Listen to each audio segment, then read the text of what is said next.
I rush down the hall, pinballing back and forth against the cold stone surface. The tight corridors are filled with people going through the motions of their daily grind. Most of them are wearing white lab coats, but a few are sporting heavy armor with helmets drawn over their eyes. "The better to see you and the harder to see me, my dear." The words of a forgotten bedtime story from long ago echo with each desperate step forward. Air exits my lungs as I collide into somebody.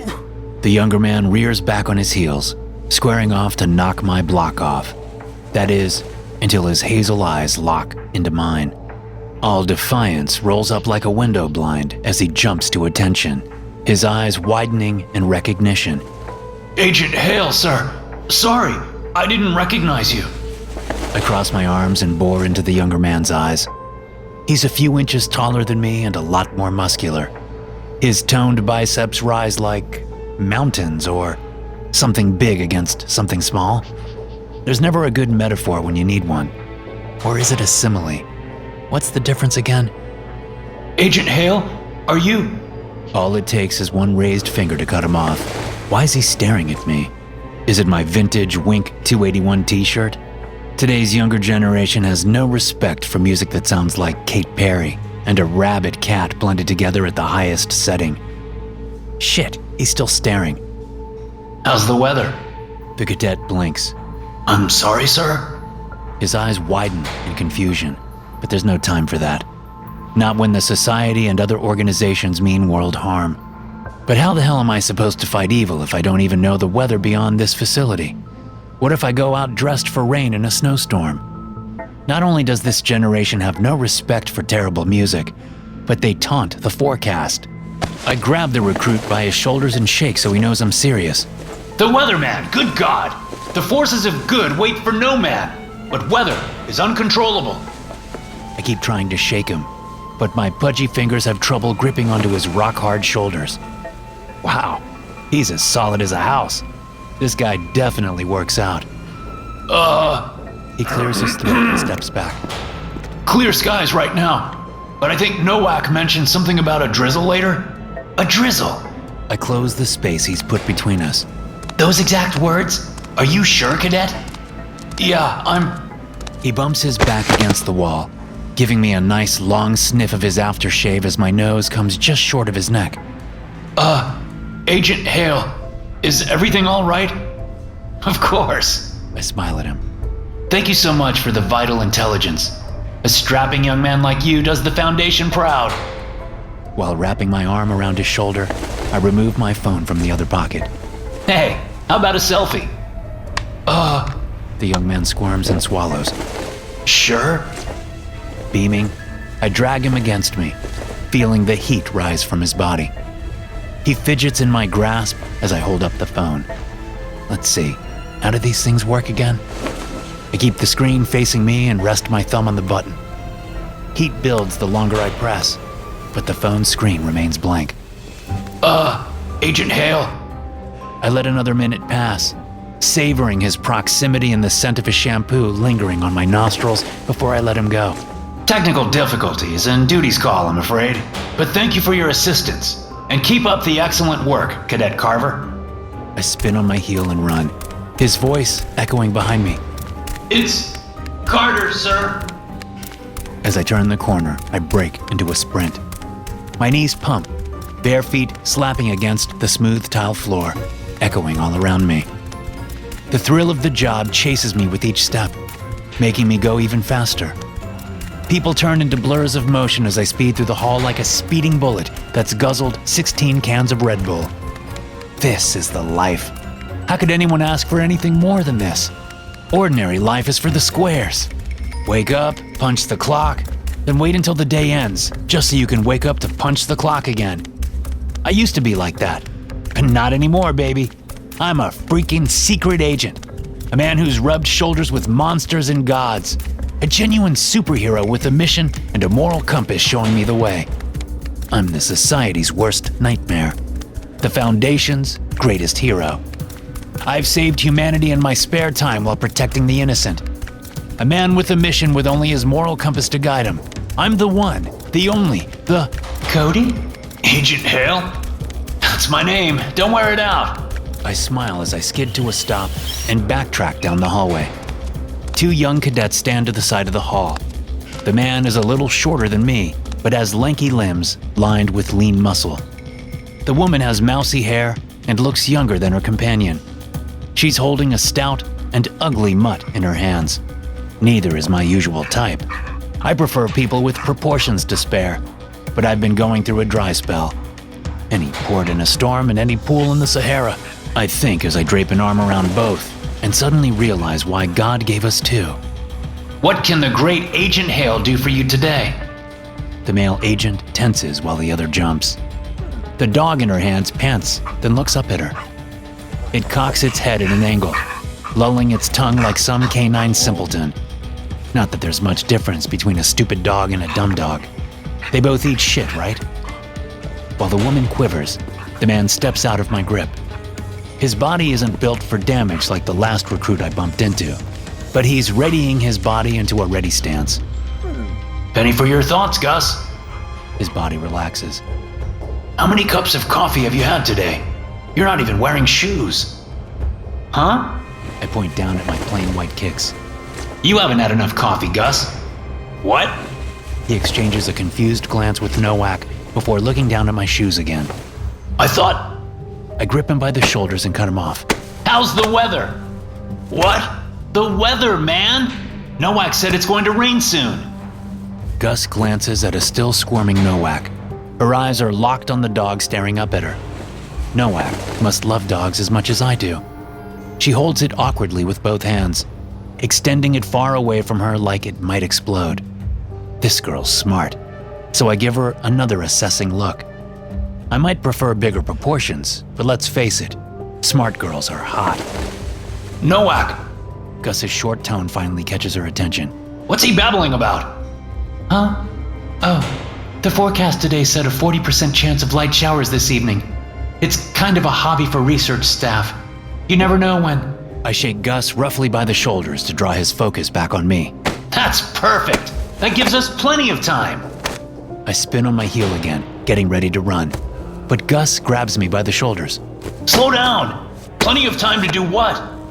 I smile. Why? To save the world, of course. You want to come with? People like to talk about beauty. Usually, they're talking about people who make the cover of the self-titled magazine. Or maybe some works of art, like the Mona Lisa, or that weird screaming guy. But most people never stop to look and listen to the everyday beauty of humanity. I lean my head out of the car window and take a deep breath. The city air is clogged with the smell of gas and smog. But beneath that is the lingering aroma of a dozen different restaurants and food trucks.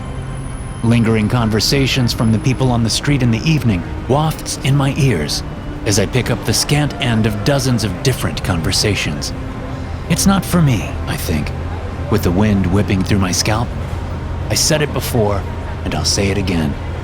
The worst feeling alive is boredom, and too often, that's precisely what freedom leads to. People don't appreciate just how awesome it is to be able to do what you want when you want. Everyone outside the Foundation's walls can go where they want and talk to whomever they want, whenever they want. And what do they do with this precious gift? Nothing.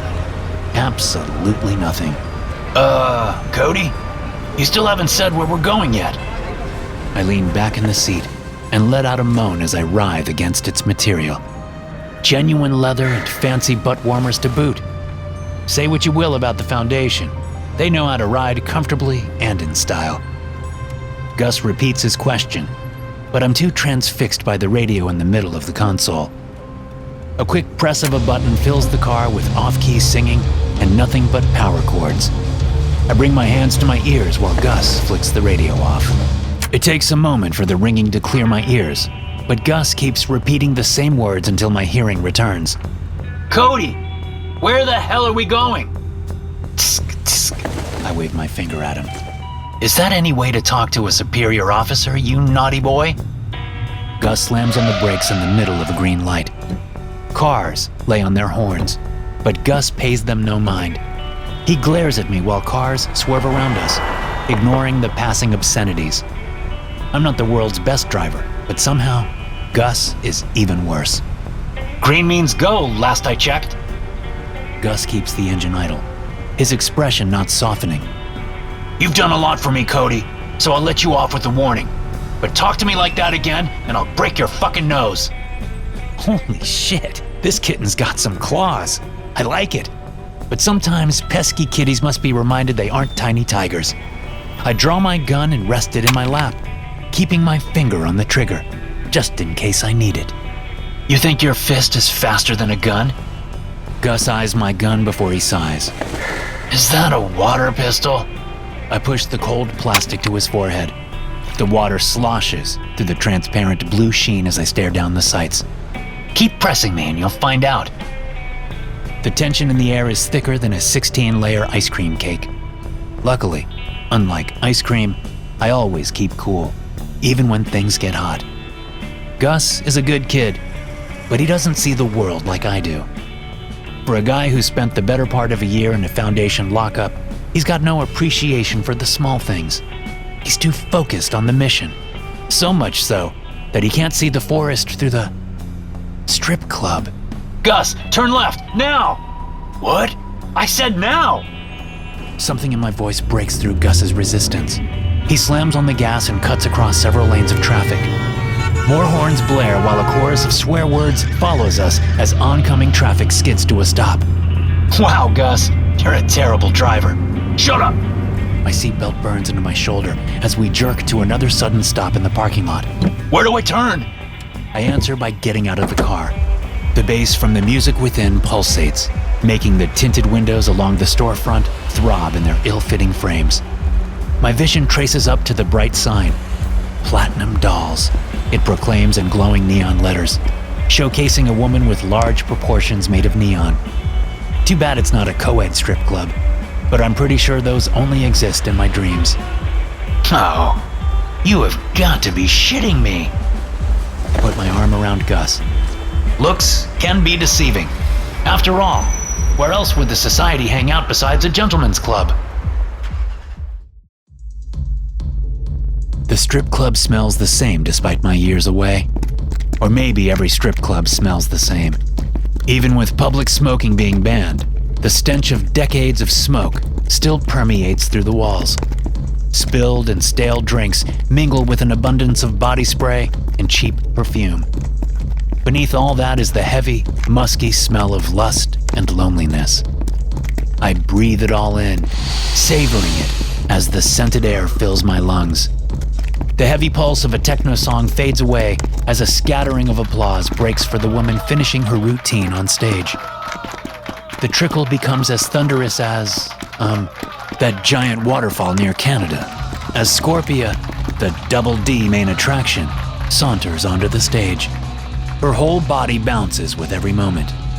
There's no place like home. What? Gus shouts as 80s glam rock swallows up every other sound.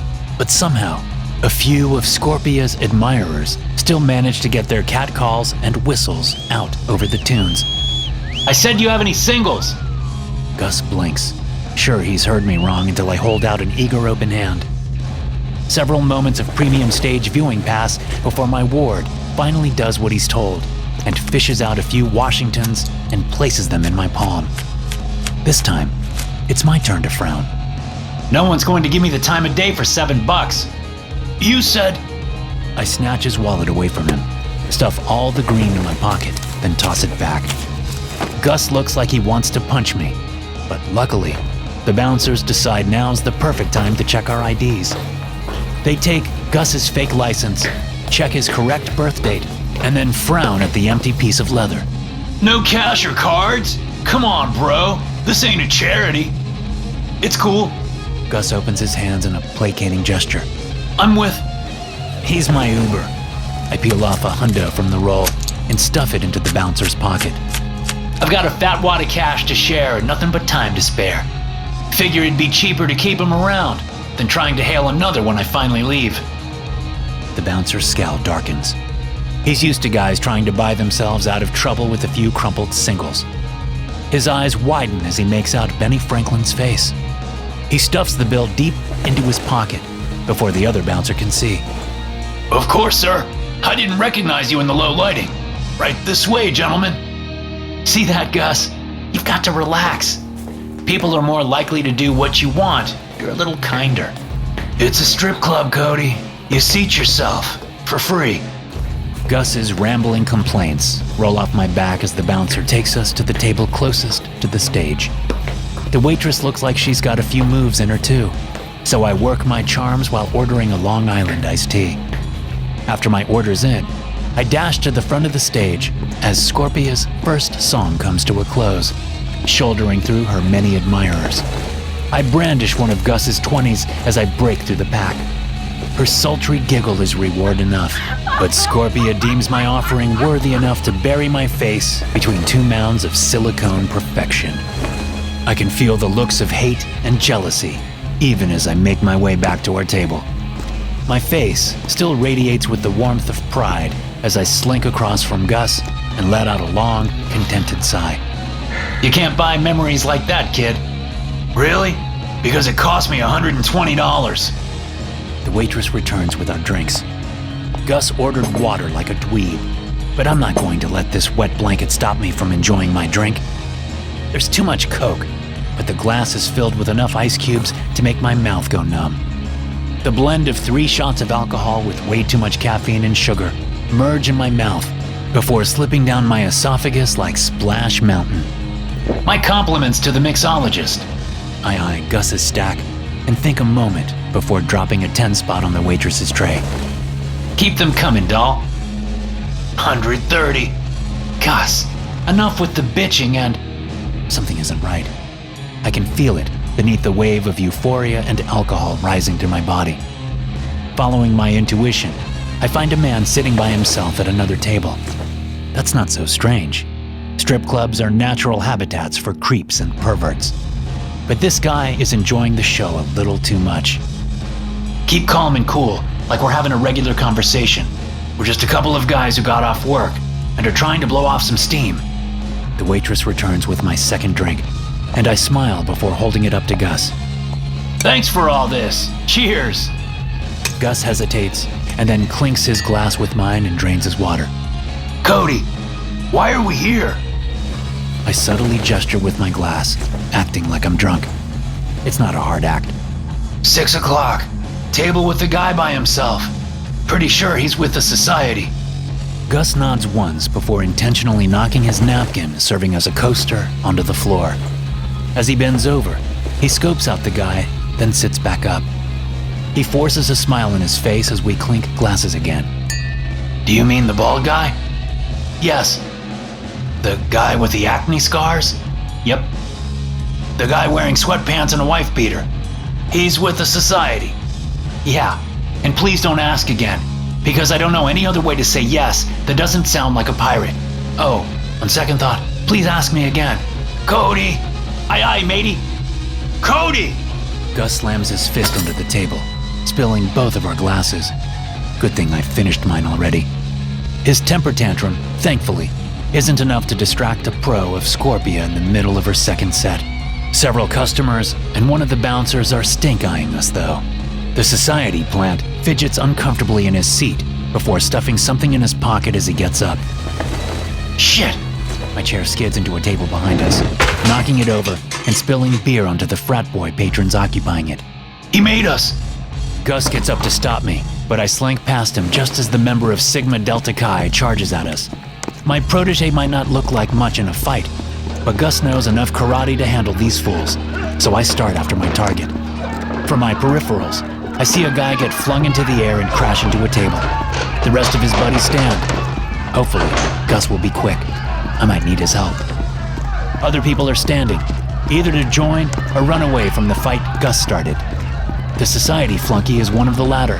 His flip-flops, are flopping toward the exit. I step in his way and mean to say something clever, but the Long Islands must have had more than the standard 3 shots each. My head spins, caught up in a whirl of sights and sounds. The world reorients itself for a moment as the agent crashes into me. I let out a high-pierced scream, but I still managed to wrap my arms around his waist as we crashed to the ground. Gus, I got him! Through the chaos, I see Gus take a punch across the jaw. Stop playing around and help me, cadet! Hey! My target tries to untangle our arms. Get off me, man! On reflex, I throw a punch. It glances off the man's flabby shoulder. He blinks, dumbfounded at me. Nobody's punched him since high school. Then his fist zooms into my vision before pain quickly closes one eye shut. Panic mingles with the alcohol, and I start to thrash. The man's eyes widen, and he screams as I momentarily lose focus. He recoils at something hard in my pants, and I can't blame him. I like ample proportions. Come on, have a little tone to your body too. It must be the alcohol. That's the only way a guy like Chunk Butt here would ready my meat pistol. My gun! Another punch slams into my cheek, filling my mouth with blood. He raises his fist to punch me again, giving me enough time for a quick draw and 3 quick pulls of the trigger. What? Chunk Butt wipes water from his eyes, leaving him open for another shot. He then starts screaming. Ow! God damn it! Is that soap water? Keep pressing me and you'll find out. Someone grabs the prick by the shoulder and yanks him off me. Great job, Gus. I'm going to put you in for a promotion. But it's not Gus. It's one of the bouncers from earlier. As I'm processing this, I'm hoisted to my feet. Before I can say thank you, my arm is twisted and shoved upward. Pain races up my brain, stabbing it and prompting another involuntary high-pierced scream. My captor cringes but doesn't let go. He attacked me! Chunk Butt bellows and struggles within the grasp of the bouncer. I was just sitting there, minding my own business and... Something flops out of his pocket and onto the floor. The fighting has mostly stopped due to the timely intervention of the bouncers. I've never seen so many in my life. So many slabs of heavy muscle, like those old Greek statues. Fuck, Carl. Is that a GoPro? My bouncer lets me go and swoops up the device. We told you last time to knock this shit off. Vinny, take him to the back room. Take a picture afterward this time. I want the front of the house to recognize him after all the swelling and broken teeth. Vinny grins eagerly while Carl pales. I put my arm around the lead bouncer's shoulder, as he seems to be the man in charge. Excellent job, citizen. You and your people have apprehended a dangerous secret agent. You should be proud. The bouncer doesn't move away from me. Maybe I have a shot. You've got 2 seconds to move your arm before I rip it off. I snatch my arm back with a whole second to spare before I'm enveloped in a blur of warmth and strong perfume that tickles my nose. My body goes rigid when a familiar silicone embrace covers my face. My hero. Scorpia coos into my ear. That perv's been hassling me since I started. How would you like a free lap dance?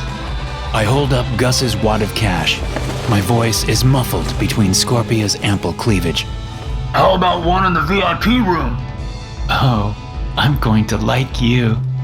Scorpia takes my hand and leads me to the beaded curtains. What's your name, sweetie? Cody Hale. I'm a secret agent. The bar has finally closed. I don't have any of Gus's money left, but the glasses filling our table are proof of an evening well spent. Most of the staff have made their way home, except for the bartender and the manager counting tonight's haul in the back. I made such an impression on him that he bought us a drink. I'm telling you, Gus. I try to keep my words from slurring together, but I've lost track of how many iced teas I've had. Memories like this. Yeah, I know. Priceless memories, assuming someone else pays for them. Despite his tone, a slight smirk splits the cut on his lip. He holds up his phone and puts an arm around me. How about a selfie?